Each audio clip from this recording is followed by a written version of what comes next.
Hi, my name is Connor Harwick, and I believe that Disney ruined the Star Wars franchise. The Disney trilogy of Star Wars movies all have problems. The Force Awakens copied too much from one of the original trilogy movies. A New Hope, The Last Jedi had issues with characters acting quote-unquote out of character. And the icing on top was The Rise of Skywalker with its massive plot issues. First of all, The Force Awakens, for many Star Wars fans, were exciting times. Not only were we getting a new Star Wars movie for the first time in 10 years, but it was from Disney.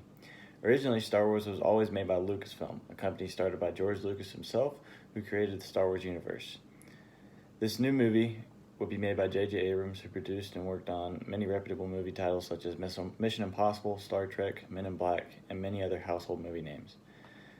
The first issue many fans took with this movie was that it borrowed too many ideas and plot themes from A New Hope. Just as Nick Hilden said on Looper.com, a well-known movie critique website, J.J. Abrams is awesome, and rather than coming up with a brand new story for his take on Star Wars, he decided to remake the original Star Wars film A New Hope. Anyone with two eyes and a functioning brain can see that there are more than a few passing similarities between the two films. The largest similarities between Kylo and Starkiller The largest similarities are between Kylo Ren and Starkiller Base. Kylo Ren is an obvious reincarnate of Darth Vader, cloaked in all black and with a mask that lowers his voice and gives it a cool animatronic tone. Kylo is too similar to Darth Vader to be a new and unique character. Starkiller Base is in your face and a foolish objective for our heroes. Just like in The New Hope, it's the hero's job to go and destroy the planet-killing machine. In A New Hope, it was just called the Death Star, and it's pretty much the same idea. Kylo Ren and the First Order, just like Darth Vader and the Empire, are running around on this massive-sized movable base that contains the power to destroy any planet they choose. This similarity was lazy and almost a smack in the face to many fans because we don't know if they expected Star Wars fans not to notice. The second movie in this trilogy was The Last Jedi, and it somehow topped this. The Last Jedi did not suffer from the same issues The Force Awakens did. The movie was directed by Rian Johnson and had its own set of issues many consider worse than The Force Awakens. Rian Johnson was behind a few movies before The Last Jedi, like Looper, The Brothers Bloom, and Brick. Seemingly a strange choice for a director, but many went along with it. The Last Jedi killed and rubbed Luke Skywalker in the dirt. If you have not watched the original trilogy of Star Wars, you know that Luke Skywalker was a Jedi who never quit or gave in. Luke, for many like myself, we looked up to this character for this reason, and it was probably why Star Wars is so popular. For many young girls and boys, we all loved his tenacity. He was a hero who alone stood against the Emperor Palpatine and the Empire with seemingly impossible odds, won and restored his father, Darth Vader, to the light side. But in The Last Jedi, Luke's character was murdered, as said by Joseph Choi, a film critic on the website Medium.com. He said, this film is a big middle finger to anyone who grew up believing in Luke Skywalker. Without any good reason, it completely destroys his established character and turns him into a terrified and cowardly old man committed to dying alone, wallowing in regret. Luke Skywalker was the one character that should have never acted like this. Compared to the original trilogy Luke, this was exactly what the old Luke would have despised and fought against. To me, this was the act of making the new saintly character Rey seem more like a hero, but this was the wrong way of doing that.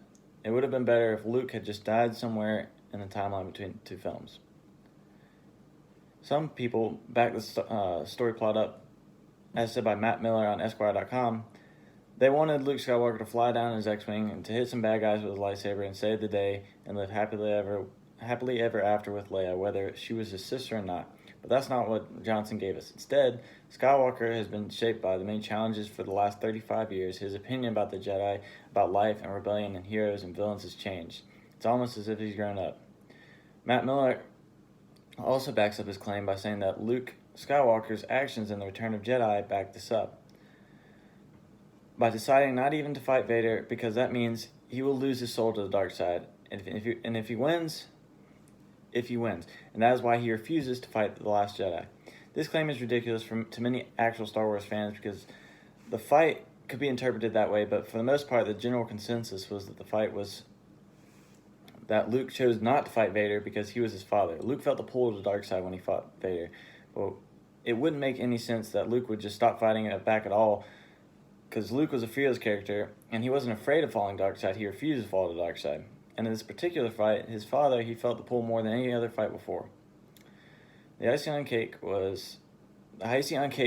of the horrible Star Wars fandom that is that of The Rise of Skywalker. The Rise of Skywalker had a storm of issues for me. One of the main issues was the film's pacing.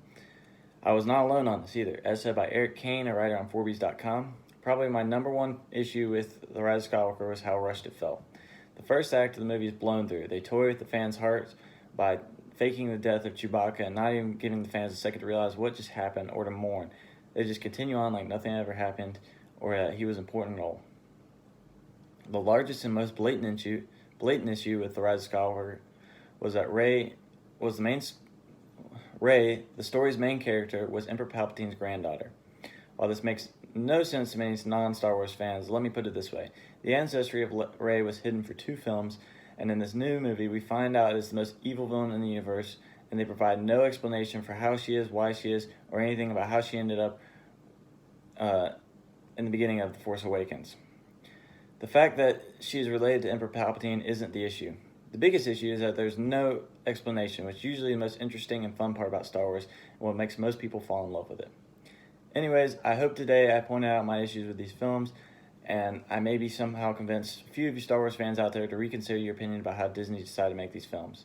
At this point, Disney made Star Wars films seem like kicking a dead horse to me, and these issues with Force Awakens, The Last Jedi, and The Rise of Skywalker are ruining Star Wars for many fans like you and me.